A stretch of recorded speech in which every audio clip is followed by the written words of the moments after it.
Welcome to this week's episode of Zero to a Million, brought to you by Unstack. I'm your host, Zach Rigo. Today I'm joined by Michael Epstein, CMO of PostPilot, a company helping you sell more products with powerful, easy-to-use postcard marketing automation built for e-commerce. Michael, thank you so much for joining me today. Good to be with you, Zach. Yeah, so I think you got a super interesting background. I'd love to go through kind of how you got this journey today to be the CMO of PostPilot and really your experience with e-commerce, prior to jumping into this business.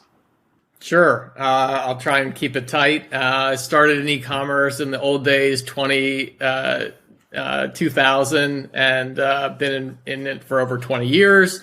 Started in an e-commerce retailer, ran that for 13 years, grew it, sold it to private equity in 2013, got into private equity operating work where I was helping various portfolio companies, PE-backed portfolio companies, typically 8 and 9 figure e-commerce brands, grow their business, turnaround strategy, served as CMO of a portfolio of 8 and 9 figure brands, e-commerce brands in the aftermarket automotive space. And I think one channel that I've had a lot of success with throughout my career was direct mail, using it to kind of cut through the clutter, find a different touch point that allowed us to reach our customers. And there just wasn't an easy and efficient way to do it. I was just thinking, it needs to be as easy as creating an automated email flow or an email campaign. Right. Same sort of segmentation capabilities where you could really easily target specific audiences and customers based on behavior, have automated personalization, just like you do kind of in an email campaign, versus the old way, which was a bunch of spreadsheets and CSVs and exports, trying to dump a customer list, find a print house, run a giant batch of cards, then do more exports to try and figure out how many of those customers ended up buying and match it up. And it was just a mess. So about a little over 3 years ago, myself, my business partner, and a third co-founder started PostPilot. And we made it as easy as creating an email campaign to send these individually personalized cards based on user behavior and segmentation, the same way you would do with Klaviyo or common kind of email e-commerce platforms. And it's been growing really rapidly ever since. I love that. You mentioned cut through the clutter, right? Like, I think that's so interesting because historically email mailers were clutter, or direct mailers were clutter. Now email has become just a mess. And we're back, right? So we've kind of seen the market shift there. Where have you seen merchants be really successful, or specific verticals that you're like, yeah, we really kill it here? And how are they best leveraging the tools to be really segmented and targeted in this approach? Sure. And you're so right. It used to be that the mailbox was where the junk mail went. The email inbox was like the pristine place for important messages.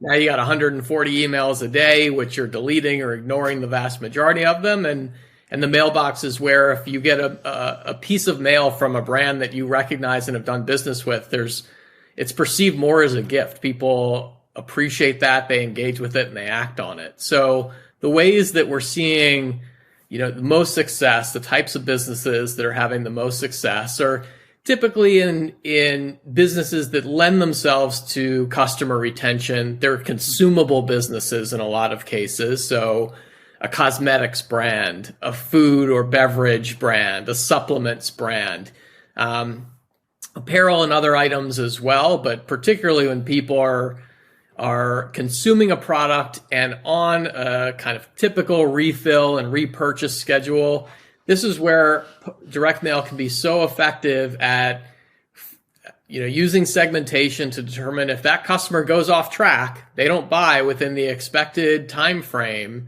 It's 30 days till your refill and that customer has gone 35 days and not made that second purchase. You can trigger an individually personalized card to go out to that person with an incentive to say, get back on track, come on back, and here's an incentive to make sure you're sticking to your schedule. And it's been super effective with those types of brands.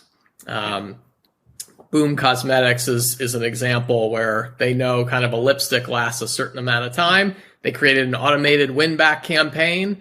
When those customers don't come back and buy within the expected time frame, a lot of them aren't engaging with email reminders, and this is a way to ensure they get that message, and it's provided a great return for them. It's really interesting. So are you seeing folks use that email engagement as part of the segmentation? So hasn't opened an email in X period of time. Let's try, a different avenue to get to their inbox, if you will. Yeah, absolutely. We have customers that kind of go both ways. Some of them want to exclude people that are actively engaging in email, and that's fine. And you can do that with our native Klaviyo integration. Others, they like having the additional touch point and hitting them across multiple channels. And we show that customers do buy more when there's a multi-touch approach. They're more likely to come back. They're more likely to spend more when you combine the power of your digital marketing campaigns and your offline direct mail campaigns. It takes more than one touch point in a lot of cases these days to get through to people and make them act. So when you talk about those touch points, right, we've talked about email, direct mail, obviously SMS making a surge right now as another channel to communicate with customers. Facebook, Instagram, Pinterest, there's just a multitude of channels to work through. How are you seeing those touch points kind of stack for your clients? And is there any direct mail strategy that is overlapping with another? So, text us to get your code to try to get them to engage with SMS. Take me through a little bit of how you can use direct mail that isn't just here's a coupon buy, but, here's an action we want you to take to nourish our other channels as well.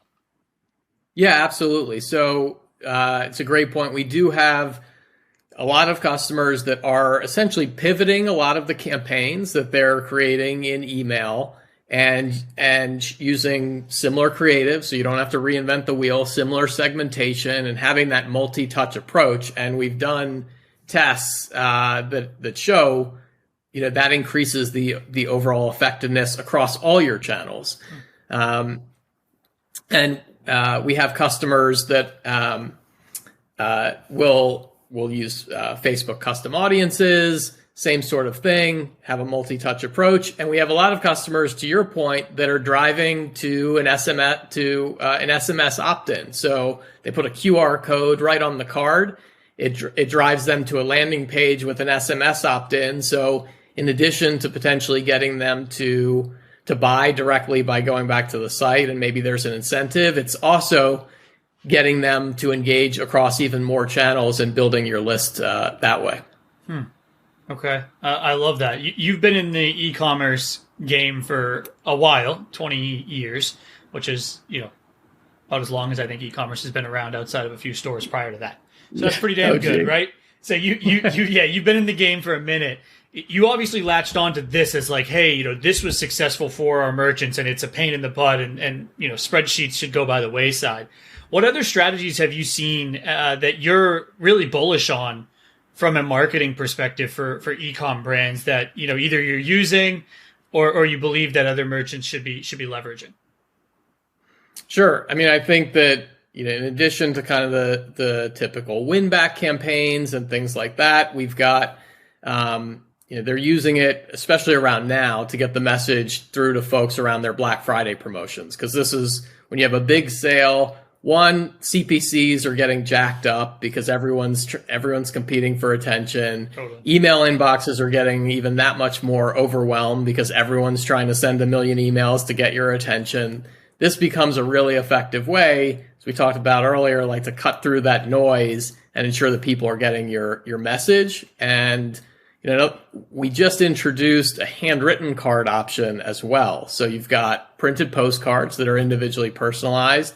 But if you want to make just an unforgettable experience, and you're really trying to create deep kind of loyalty and relationship with your customers, this handwritten card option is really neat. You can use the same sort of segmentation, individual personalization, and we have robotic technology that literally holds a pen to paper, writes the card out in completely authentic handwriting. It can match yours, or you can choose from the styles that we have available. And it sends an actual handwritten card with a handwritten envelope and a real stamp on it to that customer.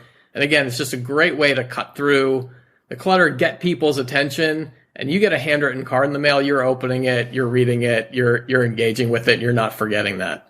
Totally. I love that for Black Friday or any sort of holiday, or product launches. I think that's another one where, we've seen a lot of merchants spending a lot of time on like the pre-launch engagement and just trying to create this like owned list of people that are ready.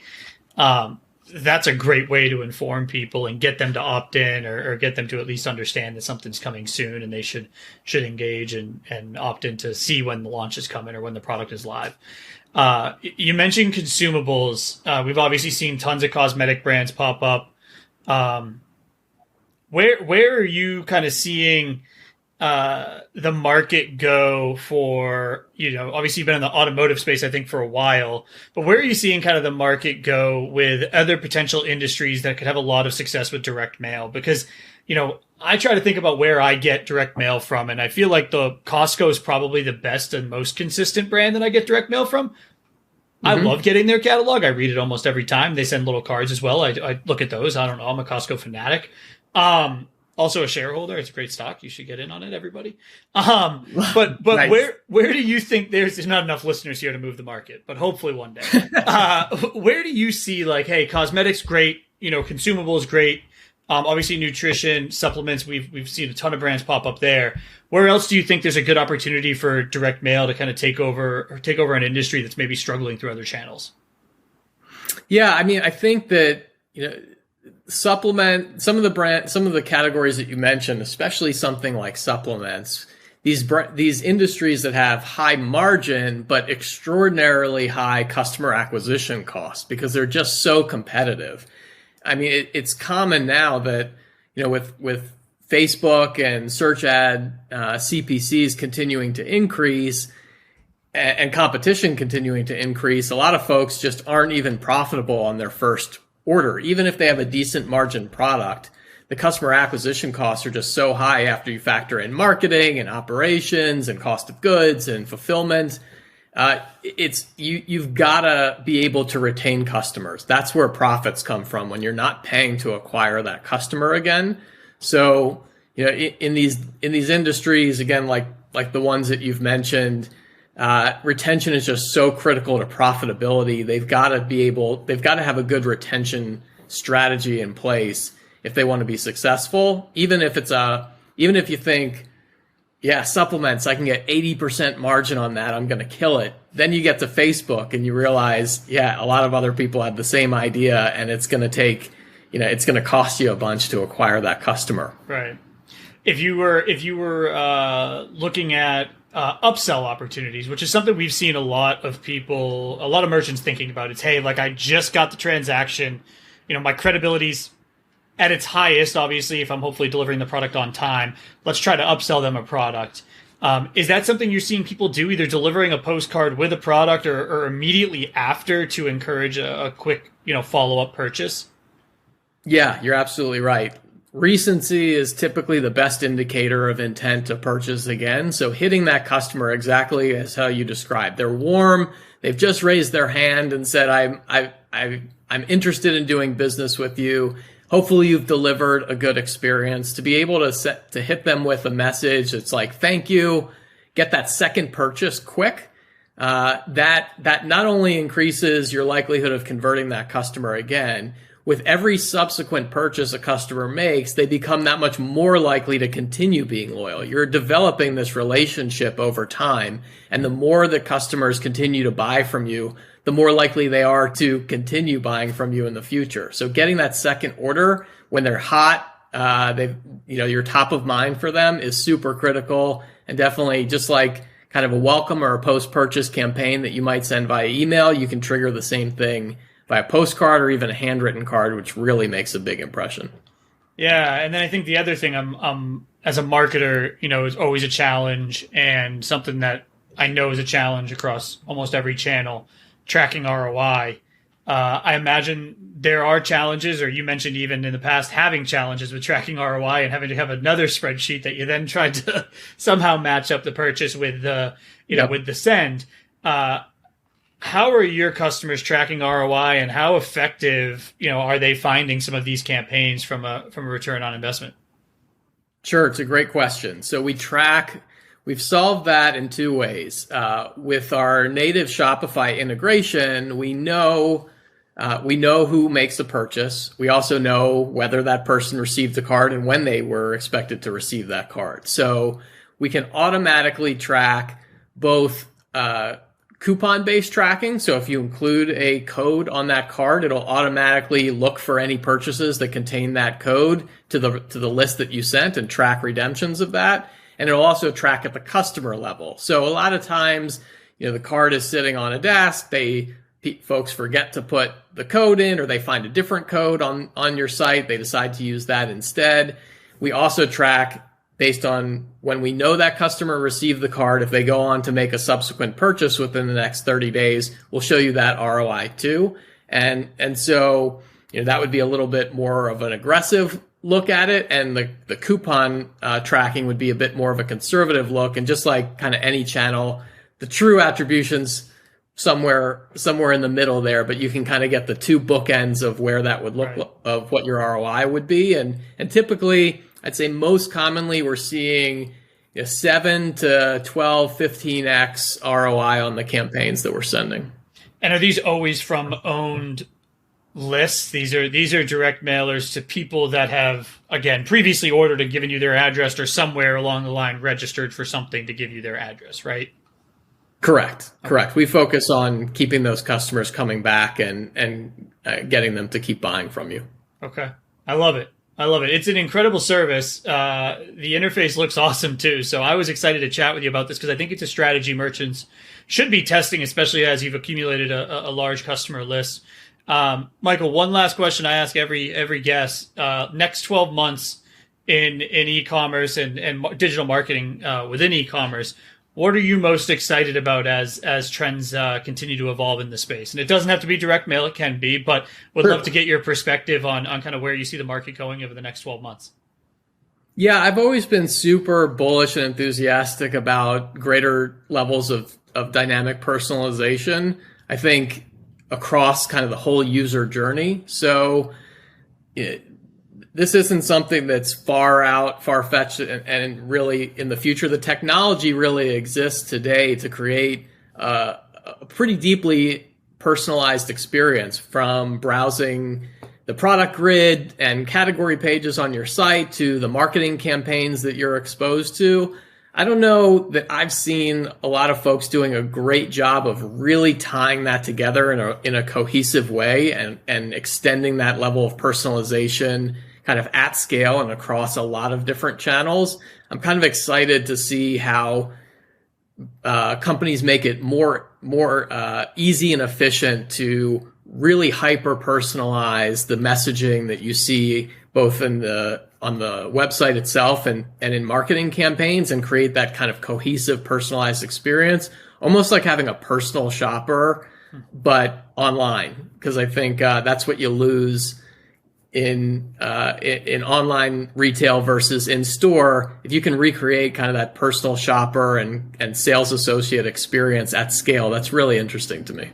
Love it. And that's not a plug for Unstack, but that is exactly what we're working on. Michael did not know that, but he is most excited about what Unstack's working on, because we have, we're really focused on, I think Klaviyo's led, email marketing's led the way in personalization, I think, in a lot of ways, because they've made it easy to drop first name, last name, which is really superficial. But as merchants collect more data on folks, obviously sending personalized letters that are handwritten, which is a really personal experience, influencers speaking more directly to the consumer and maybe previous products they bought, and getting influencers to create content that is different for different parts of the buying journey. And then I think you're so spot on, the website, it's almost lost everywhere that it's a personal experience. It just, I've clicked on an ad where it's like, I want this shirt, and I don't even go to a page where that shirt exists. I have to go find it again. Right.